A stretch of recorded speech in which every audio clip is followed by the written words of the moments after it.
સુરતની વાત કરીએ તો સુરતના ઉધના મગદલ્લા રોડ પર આવેલી સોમનાથ સોસાયટીમાં દારૂના વેચાણનો વિરોધ કરનારા રહીશો પર બુટલેગરો દ્વારા બહારથી ગુંડાઓ બોલાવીને જીવલેણ હુમલો કરવામાં આવ્યો। આ હુમલાખોરોએ સોસાયટીના પતરાની દિવાલ તોડી નાખી અને એક રહીશનું માથું પણ ફોડી નાખ્યું।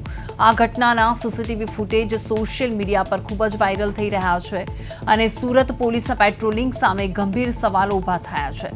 સોસાયટીના રહીશોનો આક્ષેપ છે કે અનેક ફરિયાદો છતાં પોલીસ યોગ્ય કાર્યવાહી કરવામાં નિષ્ફળ રહી છે।